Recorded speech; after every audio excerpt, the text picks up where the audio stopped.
have just got the latest information that there will be a heavyweight interim title fight on the UFC 265 card, which will include Derek Lewis versus Hero Gain. I know I probably butchered his first name. And this is causing massive controversy because why is there even a heavyweight interim belt in the first place being introduced when the champion Francis Ngannou has barely had the belt for 3 months? It's causing an uproar in the MMA community, whereas people are wondering, well, hey, Stipe's only fought like once a year for like the past God knows how many years. He's held up the division fighting only once every 8 months, a year, and then some change between him and Daniel Cormier. They held up the division for years. Now, granted, you can argue that the heavyweight division doesn't have the most depth to it, so it wasn't really holding up too much. However, between June of 2019 and March of 2021.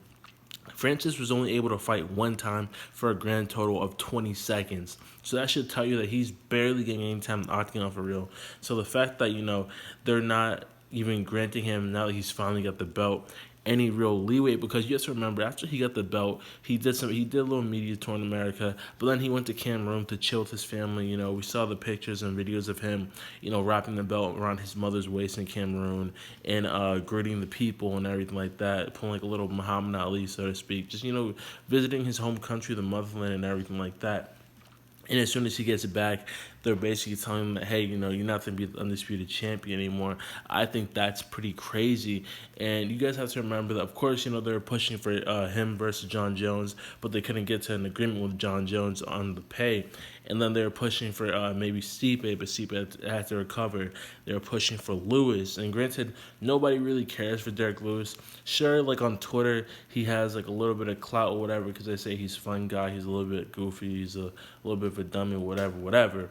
But no one was really caring about trying to see an Ngannou Lewis fight when he could be fighting someone like Stipe, he could be fighting someone like John Jones again. You know what I'm saying? Or maybe even Carol Bain because he's really starting to rise up in the rankings, and in terms of like being a fan favorite, people are really starting to get excited to see him fight. Now, granted, it's not like a usual slugfest. Well, he sort of brings that John Jones element into the ring in terms of heavyweights. If we're talking about if we're talking about technical striking, more so than just like big guys just beating the shit out of each other, so to speak. If you get what I'm saying. So, and just to give you guys a timetable of the events that we've had, the UFC has openly said that they've talked about Stipe versus Jones. From there, we went from Stipe versus Francis 3. From there, we went from Francis versus Jones for the longest. They're trying to get John Jones to come to the table and negotiate the pricing on that. Then we went to Francis versus Lewis 2, and they tried to book for August, whereas Francis, obviously because he just got the belt, he just come back from Cameroon, he said that wasn't available, so they offered him a September date, and he accepted it. So he had actually accepted the Derek Lewis fight in September, but then they just went ahead and booked Derek Lewis versus Gain for the interim title fight. For whatever reason, I guess they wanted to strengthen the card because they knew that Amanda Nunes by herself wouldn't be able to sell. But I think it's a slap in the face to the champ. I think it's mad disrespectful. We see that Dana White, after Francis's initial reaction where him and his team had said that they were shocked that the UFC would even do this because they had been in negotiations and they had been in talks with them.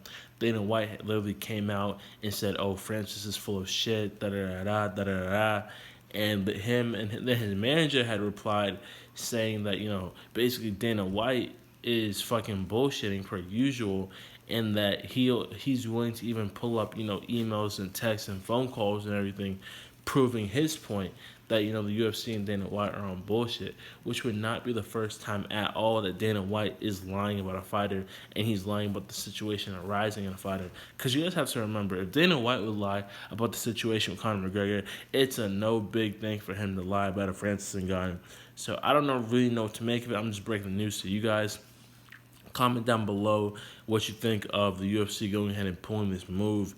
And this is really getting a lot of people upset, especially when they talk about, hey, you let Stipe, you let Daniel Cormier hold the belt for 8 to 8, 9, 10, 11 a year months and so on and so forth without fighting or fighting maybe once or whatever, and Francis can't even get 3 months before y'all book an interim fight. Not it'd be a little bit one thing to do maybe a number one contender, but for an interim fight, like really, that's kind of crazy. And I have to say I more so agree with them. Like I think it's crazy and it's disrespectful because it's like this. Oh, if the fighter doesn't bow down to the will of the UFC, they're just gonna sort of either talk about stripping him or replacing him. Basically, I think it's mad disrespectful. But let me know in the comments down below what you guys think on this, and I'll get back to y'all.